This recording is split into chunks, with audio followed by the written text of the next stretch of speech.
Hi friends, ಎಲ್ಲ ಹೇಗಿದ್ದೀರಾ? ನಾವು ಚೆನ್ನಾಗಿದ್ದೀವಿ, ನೀವು ಚೆನ್ನಾಗಿದ್ದೀರಾ?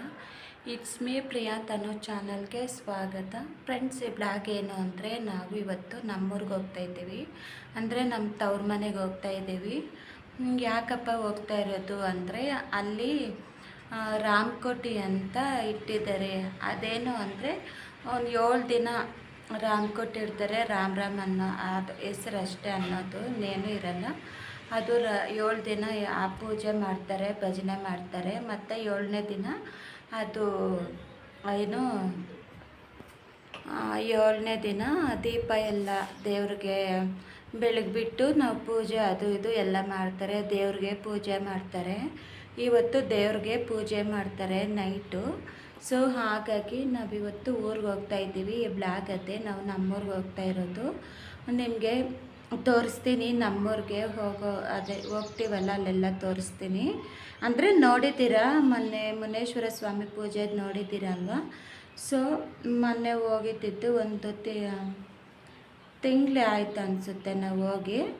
ಸೊ ಮತ್ತು ಇವಾಗ ಹೋಗ್ತಾಯಿದ್ದೀನಿ ನಾನು ಪೂಜೆಗೆ. ಓಕೆನಾ? ನಾನು ಮತ್ತೆ ಇವಾಗ ಕೆಲಸ ಮನೆಯಲ್ಲೆಲ್ಲ ಮುಗೀತು, ಕೆಲಸ ಮಾಡಿ ಎಲ್ಲ ಆಯಿತು. ಇನ್ನುವಾಗ ನಾನು ಸ್ನಾನ ಮಾಡಿಬಿಟ್ಟು ರೆಡಿಯಾಗಿ ಹೋಗೋದು ಅಷ್ಟೇ. ನಮ್ಮ ಹಸ್ಬೆಂಡ್ ಬರೋದಿಲ್ಲ, ನಾವೇ ಹೋಗೋದು ಬಸ್ಗೆ. ಅವ್ರು ಚಿಕ್ಕಬಳ್ಳಾಪುರದಲ್ಲಿ ಸಿಗ್ತಾರೆ, ಅವ್ರನ್ನ ಮಾತಾಡಿಕೊಂಡು ಮತ್ತೆ ನಾವು ಬಸ್ಗೆ ಹೋಗ್ತೀವಿ. ನಮ್ಮಪ್ಪ ಕರ್ಕೊಂಡು ಹೋಗ್ತಾರೆ ನಮ್ಮ ಮನೆಗೆ. ಓಕೆನಾ? ಬನ್ನಿ ಸ್ಟಾರ್ಟ್ ಮಾಡೋಣಂತೆ. ಓಕೆ, ತಡ ಮಾಡೋದು ಬೇಡ. ಓಕೆನಾ ಫ್ರೆಂಡ್ಸ್? ಎಲ್ಲ ರೆಡಿ ಆಗಿದ್ದೀವಿ, ಇವಾಗ ಹೋಗ್ತಾ ಇದ್ದೀವಿ. ಬಸ್ಗೆ ಹೋಗ್ಬೇಕಲ್ಲ, ಇವಾಗ ನಡ್ಕೊಂಡು ಹೋಗ್ತೀರಿ ನಾವು ಗೇಟ್ಗೆ. ಇನ್ನು ಇವಾಗ ಒಂದು 1 ಅವರ್ ಎಲ್ಲ ಮನೇಲಿರ್ತೀರಿ ನಾವು. ಓಕೆನಾ? ಬನ್ನಿ ಹೋಗೋಣ. ಇವಾಗ ಹೋಗ್ತಾ ಇದ್ದೀವಿ ನಾವು. ತುಂಬಾ ಬಿಸಿಲು ಫ್ರೆಂಡ್ಸ್, ನಡೆಯೋಕ್ಕೆ ಆಗ್ತಿಲ್ಲ. ಕಣ್ಣು ತೆಗಿಯೋಕ್ಕೆ ಆಗ್ತಿಲ್ಲ, ಅಷ್ಟೊಂದು ಬಿಸಿಲು ಫ್ರೆಂಡ್ಸ್ ನಮಗೆ. ಫ್ರೆಂಡ್ಸ್ 1:40 ಆಗಿದೆ. ಇವಾಗ ಮನೆ ಬಿಟ್ಟಿದ್ದೀವಿ ನಾವು. 10 ಮಿನಿಟ್ಸ್ ನಡ್ಕೊಂಡು ಹೋಗಬೇಕು. ಇವಾಗ ಏನನ್ನ ಸಿಕ್ಕಿದ್ರೆ ಬಸ್ ಬರಲ್ಲ, ಇವಾಗ ಆಟೋ ಸಿಗುತ್ತೆ ನಮಗೆ. ಕಣ್ಣು ಬಿಡೋಕ್ಕೂ ಆಗ್ತಿಲ್ಲ ಫ್ರೆಂಡ್ಸ್, ಕಣ್ಣು ಬಿಡೋಕ್ಕೂ ಆಗ್ತಿಲ್ಲ, ಅಷ್ಟು ಬಿಸಿಲು. ಅದಕ್ಕೆ ತಲೆ ಮೇಲೆ ವೇಲ್ ಹಾಕ್ಕೊಂಡು ಹೋಗ್ತಾಯಿದ್ದೀವಿ ಫ್ರೆಂಡ್ಸ್ ನಾವು. ನೋಡಿ ಮೊಬೈಲ್ ಟವರು ಅದ್ರ ಮೇಲೆ ಕತ್ತಿದೆ ಫ್ರೆಂಡ್ಸ್ ಅಂಕಿತ. ಯಾವಾಗ ಕುದ್ರಾಗ ಅಷ್ಟೈತ್ ಕತ್ತಿದೆ ಫ್ರೆಂಡ್ಸ್, ಮರ ಅಷ್ಟೈತ್.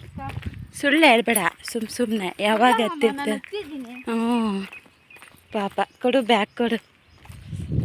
ನೋಡಿ ಫ್ರೆಂಡ್ಸ್, ನನ್ನ ಕಾರು. ನಂದಿದು ಬ್ಯಾಗ್, ನನ್ನ ಡ್ರೆಸ್ ಮ್ಯಾಚಿಂಗ್ ಫ್ರೆಂಡ್ಸ್.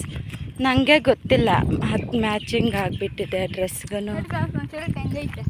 ಇದಕ್ಕೆಲ್ಲ ಡ್ರೆಸ್ಗೂ ಬ್ಯಾಗ್. ನೋಡಿ ಫ್ರೆಂಡ್ಸ್, ಚೆನ್ನಾಗೈತೆ ನೋಡಿ ಫ್ರೆಂಡ್ಸ್ ನಂದು. ಸರಿ ಫ್ರೆಂಡ್ಸ್, ಅಲ್ಲೇನಾದರೂ ಆಟೋನ ಏನನ್ನ ಬಂದರೆ ಹತ್ಬಿಟ್ಟು ಚಿಕ್ಕಬಳ್ಳಾಪುರ ಹೋಗಿ ಮತ್ತೆ ಅಪ್ಪ ಬರ್ತಾರೆ, ಕರ್ಕೊಂಡು ಹೋಗ್ತಾರೆ ಫ್ರೆಂಡ್ಸ್. ನಾವೊಂದು 10 ನಿಮಿಷ ಕುತ್ಕೊಂಡಿದ್ವಾ, ಆಟೋ ಬಂತು. ಆಟೋದಲ್ಲಿ ಹೋಗ್ತಾಯಿದ್ದೀವಿ ನಾವು. ಯಾರೂ ಇಲ್ಲ, ನಾವಿಬ್ಬರೇ ಇರೋದು. ಆಟೋ ಅವರು ಏನೋ ಬಾಡಿಗೆಗೆ ಬಂದಿದ್ರಂತೆ ಬೆಂಗಳೂರಿಂದ. ಹಾಗೆ ವಾಪಸ್ ಹೋಗ್ತಿದ್ರಲ್ಲ, ನಾವು ಕೈ ಅಡ್ಡ ಇಟ್ಟಿದ್ದಕ್ಕೆ ಅವರು ಆಟೋ ನಿಲ್ಲಿಸ್ಬಿಟ್ಟು ನಮ್ಮನ್ನ ಹತ್ತಿಸ್ಕೊಂಡ್ರು. ನಮ್ಗೆ ಎಷ್ಟು ಚಾರ್ಜ್ ಅನ್ನೋದು ಗೊತ್ತಿಲ್ಲ. ನಮ್ಮೂರಿಗೆ ಚಿಕ್ಕಬಳ್ಳಾಪುರಿಗೆ ಎಷ್ಟು ತಗೊತಾರೆ ಗೊತ್ತಿಲ್ಲ. ಎಷ್ಟು ತಗೊತಾರೆ ಅಂತ ಕೇಳಿದ್ರು. ನಾನು ಹೇಳಿದೆ 20 ರೂಪೀಸ್ ತಗೊತಾರೆ ನಾವು ಒಬ್ಬರಿಗೆ ಅಂದೆ. ಸರಿ ಅಂದ್ಬಿಟ್ಟು ನನಗೂ ನನ್ನ ಮಗನಿಗೆ ಇಬ್ಬರಿಗೂ 20 40 ರೂಪೀಸ್ ಕೊಟ್ಟೆ. ಮತ್ತು ಇನ್ನು ಅವ್ರ ಹತ್ರ 10 ರೂಪೀಸ್ ಚೇಂಜ್ ಇರಲಿಲ್ಲ. ಸರಿ ನಾನು ನೀವೇ ಇಟ್ಕೊಳ್ಳಿ ಅಂದ್ಬಿಟ್ಟು ಬಂದ್ವಿ. ನಮ್ಮ ಮತ್ತೆ ಚಿಕ್ಕಬಳ್ಳಾಪುರ ಬಂದು ಬಸ್ ಹತ್ತಿದ್ವಿ. ನಮ್ಮಪ್ಪಗೆ ಫೋನ್ ಮಾಡಿದೆ, ನನ್ನ ತಮ್ಮ ಬಂದಿದ್ದ. ನಾವು ಜ್ಯೂಸ್ ಕುಡಿಯೋಕ್ಕೆ ಅಂತ ಅಲ್ಲಿ ನಿಲ್ಲಿಸಿದ್ವಿ. ಯಾಕೆಂದರೆ ತುಂಬ ಬಿಸಿಲಿತ್ತು, ನಮಗೆ ಹೋಗ್ತಾಯಿದ್ರು ಏನಾದರೂ ತಂಪಾಗಿರೋದು ಕುಡಿಬೇಕು ಅನ್ನಿಸ್ತು. ಸೊ ಹಾಗಾಗಿ ನಾನು ನನ್ನ ತಮ್ಮ ನಮ್ಮ ಮಗ 3 ಜನನೂ ಜ್ಯೂಸ್ ಕುಡಿದ್ಬಿಟ್ಟು, ಮತ್ತು ನಮ್ಮದು ಅಂಗಡಿ ಇದೆ, ಎಲೆಕ್ಟ್ರಿಕಲ್ ಮತ್ತು ಹಾರ್ಡ್ವೇರ್ ಅಂಗಡಿ ಇದೆ. ನಮ್ಮಪ್ಪ ಕೂತ್ಕೊಂಡಿದ್ರು, ಅಲ್ಲಿ ಹೋಗಿದ್ವಿ ಫ್ರೆಂಡ್ಸ್. ಮನೆಗೆ ಬಂದಿದ್ದಾರೆ, ಪೂಜೆ ಐತೆ ನಮ್ಮ ರಾಮ ದೇವಸ್ಥಾನ ಅಂತಂದೆ. ಅದಕ್ಕೆ ನಮ್ಮ ಮಗಳು ನಮ್ಮೂರಿಗೆ ಬಂದಿದ್ದಾರೆ. ಅದಕ್ಕೆ ನಾನು ರೆಡಿ ಆಗಿರೋದು. ಅದಕ್ಕೆ ನಾನು ಪೂಜೆಗೆ ಭಜನೆಗೆ ಹೋಗಬೇಕು, ಅದಕ್ಕೆ ರೆಡಿ ಆಗಿದ್ದೀನಿ. ಡ್ಯಾನ್ಸ್ ಎಲ್ಲ ಆಡ್ಬೇಕು ನಾನು.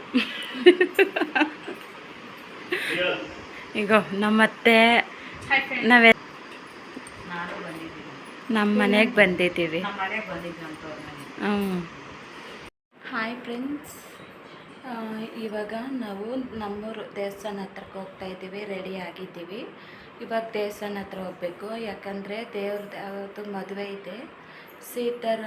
ರಾಮ ಇಬ್ಬರದೂ ಮದುವೆ ಇದೆ. ಇವಾಗ ಅಲ್ಲಿಗೆ ಹೋಗ್ತಾ ಇದ್ದೀವಿ. ನಮ್ಮಮ್ಮ, ನಮ್ಮಪ್ಪ, ನನ್ನ ಮಗ, ಅಜ್ಜಿ, ನಮ್ಮ ಎಲ್ಲರೂ ಅಲ್ಲೇ ಇದ್ದಾರೆ. ನಾನು, ನಮ್ಮ ಅತ್ತೆ, ನಮ್ಮ ಮಾವ 3 ಜನ ಇವಾಗ ಹೋಗ್ತಾ ಇದ್ದೀವಿ. ನಾವು ರೆಡಿ ಆಗಿದ್ದೀವಿ. ಇನ್ನಿವಾಗ ಹೋಗೋದು ಅಷ್ಟೇ. ಇನ್ನೊಂದು 1/4 ಗಂಟೆ ಆಗುತ್ತೆ ಅಲ್ಲಿ ಹೋಗೋದು. ದೂರ, ನಾವು ನಮ್ಮ ತೋಟದಲ್ಲೆಲ್ಲ ಮನೆ ಕಟ್ಕೊಂಡಿರೋದು. ಹಾಗಾಗಿ ಸ್ವಲ್ಪ ಲೇಟ್ ಆಗುತ್ತೆ ನಡ್ಕೊಂಡು ಹೋಗೋದು. ಒಂದು 1/4 ಗಂಟೆ 20 ನಿಮಿಷ ಆಗುತ್ತೆ. ಇನ್ನು ಅಲ್ಲೋಗಿ ಏನೇನು ಮಾಡಿದ್ದಾರೆ ಎಲ್ಲ ನೋಡ್ಕೋಬೇಕು ಫ್ರೆಂಡ್ಸ್. ಓಕೆನಾ ಫ್ರೆಂಡ್ಸ್, ಇವಾಗ ಇಬ್ಬರು ಹಿಂಗೆ ರೆಡಿ ಆಗಿದ್ದೀವಿ. ಇವಾಗ ಹೋಗ್ತಾ ಇದ್ದೀವಿ ದೇವಸ್ಥಾನ ಹತ್ರ. ಅಲ್ಲಿ ಯಾವ ರೀತಿ ಇರುತ್ತೆ ಏನು ಅಂತ ನಿಮಗೆಲ್ಲ ವಿಡಿಯೋ ಮಾಡಿ ತೋರಿಸ್ತೀನಿ ಫ್ರೆಂಡ್ಸ್. ಓಕೆನಾ, ಬನ್ನಿ ಹೋಗೋಣ. ನಮ್ಮದು ಊರಲ್ಲಿ ಮನೆ ಇತ್ತು. ಅದು ನಾವು ಚಿಕ್ಕ ಮಕ್ಕಳಿಂದ ಅಲ್ಲೇ ಬೆಳ್ತಿರೋದು ಆ ಮನೆಯಲ್ಲೇ. ಆ ಮನೆಯಲ್ಲಿದ್ವಿ. ನಮ್ಮ ಅಜ್ಜಿ ಮತ್ತು ನಮ್ಮ ಮಾವ, ನಮ್ಮ ಅತ್ತೆ, ನಾವು ಮೂರು ಜನನ ಮನೆ ಹತ್ರ ಬಂದಿದ್ವಿ ಫ್ರೆಂಡ್ಸ್. ಅದೇ ದೇವ್ರ ಕಲ್ಯಾಣೋತ್ಸವಕ್ಕೆ ಬಂದಿದ್ವಿ. ಎಲ್ಲ ನೋಡ್ರಿ ಎಷ್ಟು ಜನ ಇದ್ದಾರೆ ಅಂತ. ಅಂದರೆ ಅಲ್ಲೇ ಅಡುಗೆಗಳೆಲ್ಲ ಇತ್ತಲ್ಲ, ಮನೇಲೇನು ಮಾಡೋಷ್ಟು ಇರಲಿಲ್ಲ. ಹಾಗಾಗಿ ಎಲ್ಲರೂ ಬಂದಿದ್ದರು ಪೂಜೆ ನೋಡೋಕ್ಕೆ ಅಂತ, ಅದೇ ಕಲ್ಯಾಣ ನೋಡೋದಕ್ಕೆ ಅಂತ. ನಾವೂ ಹೋಗಿದ್ವಿ. ನಾವು ಎಲ್ಲೋ ಲಾಸ್ಟಲ್ಲಿ ಸಿಕ್ಕಿತ್ತು ನಮಗೆ ಅಲ್ಲೇ ಜಾಗ. ಮತ್ತು ನಮ್ಮಮ್ಮ ಮುಂದೆ ಕೂತ್ಕೊಂಡಿದ್ರು. ಬಾ ಅಂದ್ಬಿಟ್ಟು ಫೋನ್ ಮಾಡಿದ್ರು. ಮತ್ತು ನಾನು ಮುಂದಕ್ಕೆ ಹೋದೆ. ಅಲ್ಲೆಲ್ಲ ವಿಡಿಯೋ, ಅದೇ ನೆಕ್ಸ್ಟು ಕಲ್ಯಾಣೋತ್ಸವದ್ದು ಸಪ್ರೇಟ್ ಬ್ಲಾಗ್ ಬರುತ್ತೆ, ಮಾಡ್ಕೊಂಡಿದ್ದೀನಿ. ಅದೇ ಫುಲ್ ಬ್ಲಾಗ್ ಹಾಕ್ತೀನಿ. ಮತ್ತು ನಾನು ಇದು ನಿಮಗೆ ಇಷ್ಟು ಜನ ಇದ್ದಾರೆ ಅಂತ ನಿಮಗೆ ತೋರಿಸ್ತಾ ಇದ್ದೀನಿ ಅಷ್ಟೇ ಬ್ಲಾಗಲ್ಲಿದು. ಒಟ್ಟಿನಲ್ಲಿ ತುಂಬ ಚೆನ್ನಾಗಿತ್ತು. ನೆಕ್ಸ್ಟ್ ಬ್ಲಾಗಲ್ಲಿ ಅದು ಬರುತ್ತೆ, ಕಲ್ಯಾಣೋತ್ಸವ. ಓಕೆನಾ. ತುಂಬ ಜನ ಬಂದಿದ್ದರು. ಅಂದರೆ ನಾವು ಚಿಕ್ಕ ಮಕ್ಕಳಿಂದ ಒಂದೇ ಹತ್ರ ಓದಿದ್ವಲ್ಲ, ಒಂದೇ ಸ್ಕೂಲಲ್ಲೇ. ಅವರೆಲ್ಲ ಬಂದಿದ್ದರು. ನಾನು ವೀಡಿಯೋ ಮಾಡ್ತಾಯಿದ್ರು. ಒಬ್ಬ ಅಣ್ಣ ಬಂದುಬಿಟ್ಟು, ಪ್ರಿಯಾಂಕಾ ನೀನು ನಮ್ಗೆ ವೀಡಿಯೋ ಮಾಡ್ತಾಯಿದ್ದೆಲ್ಲ, ನಮ್ಮ ಪರ್ಮಿಷನ್ ತಗೋಬೇಕು ಅಂತಂದ್ರೆ, ಆಯಿತು ಬಿಡೋಣ ಅಂತ ಅಂದ್ಬಿಟ್ಟು ಅವ್ರು ಸುಮ್ಮನೆ ತಮಾಷೆ ಮಾಡ್ತಾಯಿದ್ರು. ಓಕೆ ಬಿಡೋಣ, ಆಯ್ತು ಹಂಗೆ ಮಾಡ್ತೀನಿ ಅಂದ್ಬಿಟ್ಟು ಬ್ಲಾಗ್ ಮಾಡ್ಕೊಂಡು, ಈ ಬ್ಲಾಗ್ ಇಲ್ಲಿಗೆ ಏನು ಮಾಡೋಣ ಅಂದ್ಕೊತಾ ಇದ್ದೀನಿ. ಪ್ಲೀಸ್ ಲೈಕ್ ಮಾಡಿ, ಶೇರ್ ಮಾಡಿ, ಕಮೆಂಟ್ ಮಾಡಿ. ಬಾಯ್.